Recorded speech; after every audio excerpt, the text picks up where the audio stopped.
Chapter 10. Search for a Bride.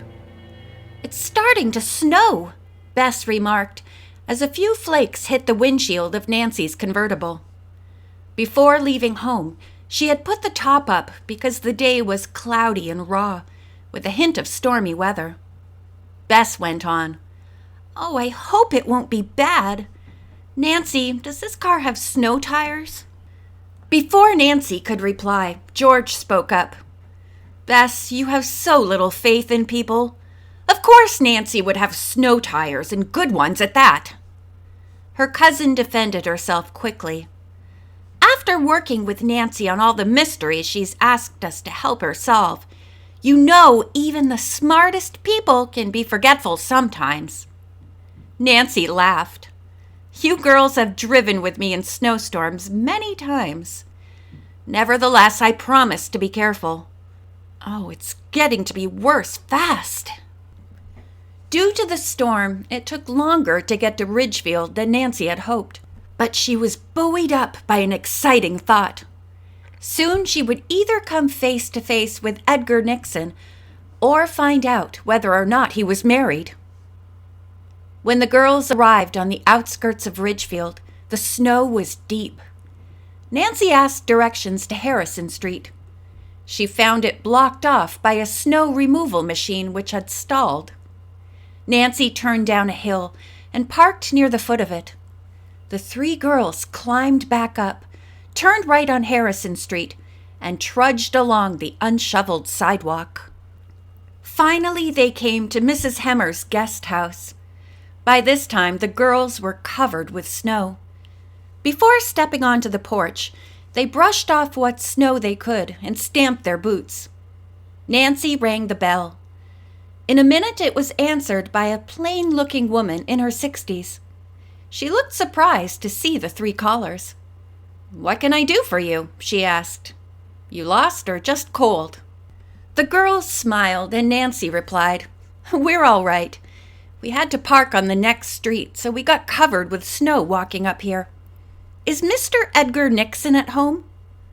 "Why, no," Mrs. Hemmer answered. "What do you want to see him about?" "When will he be back?" Nancy replied, deliberately evading the woman's question. Mrs. Hemmer surveyed her callers from head to toe before saying, "You look like nice, honest young ladies. The answer is that Edgar Nixon moved out this morning." "Oh!" The three girls chorused. "Did you know ahead of time he was going?" Nancy queried. "No, I didn't," the woman said. "He never hinted at such a thing. As a matter of fact, he seemed quite happy here. But then, I suppose when you inherit money, you want to move to better quarters." The girls tried not to show their excitement at this statement. Nancy said nonchalantly, "So Edgar inherited some money."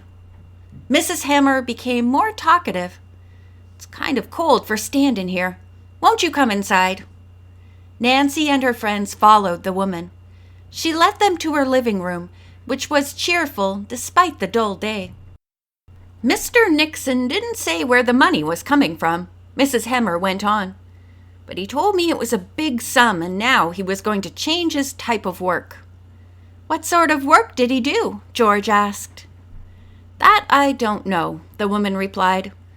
"Mr. Nixon was kind of mysterious about his affairs, but I suspect he was in some mail order business. He received lots of letters." Nancy could see her excellent clue fast petering out. No doubt Edgar would have notified the post office already of his change of address. Finally, Nancy asked the question that was uppermost in her mind. "Did Edgar Nixon say he was going to be married, Mrs. Hemmer?" "Not this morning, he didn't," the woman said, "but he mentioned it yesterday." "I suppose he was pretty excited about it," Nancy remarked, trying hard not to show her rising excitement. "Who's the young lady?" Mrs. Hemmer said he had not mentioned her name. "But I suppose she was the one who came here this morning." The three girls looked at one another. Before they had a chance to ask anything about her, Mrs. Hemmer went on. To tell you the truth, I don't think it was very polite of Mr. Nixon not to introduce her to me. I went to the door and let her in. He came rushing down the stairs with his 2 suitcases and said, "Let's go." Nancy heaved a sigh, but tried not to reveal her great disappointment. "I'm sure she's the person we're trying to find. Too bad you didn't learn her name. Can you tell us anything about her?" "I didn't pay particular attention," Mrs. Hemmer answered. "She was tall and all bundled up in fur. I did notice, though, that she spoke with a British accent." Now there was no doubt in Nancy's mind that the person who had come to the house was Nancy Smith Drew. Her heart sank as she thought that by this time she and Edgar Nixon might be husband and wife. "We must go," Nancy said. "Thank you for all the time you've given us." She smiled. "Don't be surprised if we come back and call on you again." "Glad to see you any time," the woman told her. As the girls trudged up the snowy street, Bess said, "Do you plan to do any more sleuthing in Ridgefield?" "I'm going to the town hall and see if Edgar Nixon took out a marriage license," Nancy told her. Through inquiries, she learned that the building was not far away, so the girls decided to walk there. They were told that no marriage license had been issued to the couple. "They could have been married almost any place," Bess spoke up. "Trying to get that information would be like hunting for a needle in a haystack." Nancy turned back to the clerk and said, "Do you have a justice of the peace in this town?" "Yes, we do. He has an office on the 2nd floor." Nancy thanked the clerk and motioned for the girls to follow her up the stairs. The justice of the peace was a short, rotund man with a jolly look. He seemed amused by Nancy's inquiry. She guessed that he was thinking, "This girl's disappointed about losing her fiancé and is trying to find out about his elopement with someone else." "I haven't married anybody for a month," the justice of the peace said, "and never anyone named Edgar Nixon or Nancy Drew." He suggested that one of the clergymen in town might have performed the ceremony. "Suppose I give you a list," he said, "and you can go around and find out for yourself." He opened a drawer and pulled out a pad. In a few moments, he had written out a rather long list. "I appreciate this," Nancy said. "Because of the storm, I don't think I'll try visiting all these people." The justice of the peace told her there was a pay telephone booth in the main lobby of the building. "You'll keep drier if you try calling up, instead of going out in the snow." Nancy agreed, thanked the man for his help, and went downstairs with the girls. They pooled their coins and took turns dialing the names on the list. Fortunately, all the men were at home, but said that they had not performed any marriage ceremony for a couple of weeks. Furthermore, they had had no requests for any during the next week. When Nancy completed the last call, Bess remarked, "Nancy, you look pretty downcast.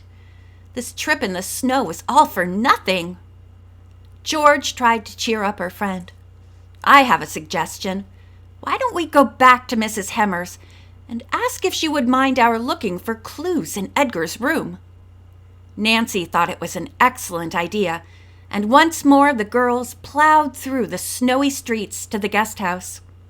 "You're back," the woman remarked. "Wouldn't your car start?" "To tell the truth, I haven't tried it," Nancy answered. "Mrs. Hemmer, it's very important that I locate Edgar Nixon as soon as possible. We girls thought possibly he left some clue to his whereabouts in his room." "I don't mind you looking around one bit," the woman said. "As a matter of fact, I'm very glad you came back. Several registered letters came in for Mr. Nixon right after you left. Out of force of habit, I signed for them. After the mail carrier left, I realized that I didn't know where to send the letters. Then I suddenly remembered something. Did you tell me before that your name is Nancy Drew and that you come from River Heights?" "That's right." "Did you ever hear of a man named Edgar Nixon who lives there?" Nancy smiled. "He's our mail carrier. As a matter of fact, he's a brother of Edgar." "I know that," Mrs. Hemmer said. "Maybe you could help me out with these letters. Some time ago, Mr. Nixon said to me, 'In case of an emergency, get in touch with my brother Ira in River Heights.'" The three girls were watching Mrs. Hemmer intently. What would she reveal next? The woman went on. "If you could just prove to me that you're Nancy Drew from River Heights, I'd give you these letters to take to his brother." Nancy showed her driver's license, but said, "Suppose I give you Ira Nixon's telephone number. You can dial it and tell him I'm here." The woman asked Nancy to make the call, and she would talk with Ira Nixon. After a short delay, Ira Nixon came on the line. Nancy identified herself, told where she was, and introduced Mrs. Hemmer. "You take it now," she said, handing the woman the phone. Mrs. Hemmer told him the story, and he verified the fact that Nancy was really Nancy Drew from River Heights, and that he had known her since she was a little girl. "Your brother Edgar has moved away from here," she said. "He told me that in an emergency I should get in touch with you. I think these letters should be turned over to you. Shall I give them to Nancy Drew?" "By all means," the girls heard him reply. "Nancy Drew is one of the most reliable persons I've ever met, and she's trying to help me solve a mystery." "Mrs. Hemmer," he asked suddenly, "you never had any reason to think my brother isn't perfectly honest?" "Oh, no," the woman answered. "He always paid his rent on time and came and went without any trouble to me. Of course, he never told me much about himself, but then it's just as well not to have too much talk between a guest house owner and her roomers." The bundle of letters proved to be too big for Nancy's purse or even coat pocket. Since it had stopped snowing, she decided it would be all right for her to carry them in her hand as far as the car. Before leaving, the three girls searched Edgar's room, but found no clues to where he had gone. Finally, they said goodbye to Mrs. Hemmer and hurried down Harrison Street. When they reached the street on which the convertible was parked, Bess suggested it would be easier to walk down the hill in the middle of the street rather than on the sidewalk. They had hardly started when a boy on a sled whizzed around the corner. The next second, he skidded into Nancy. The impact knocked her sprawling into the snow. The bundle of letters flew from her hand and scattered in every direction. End of Chapter 10.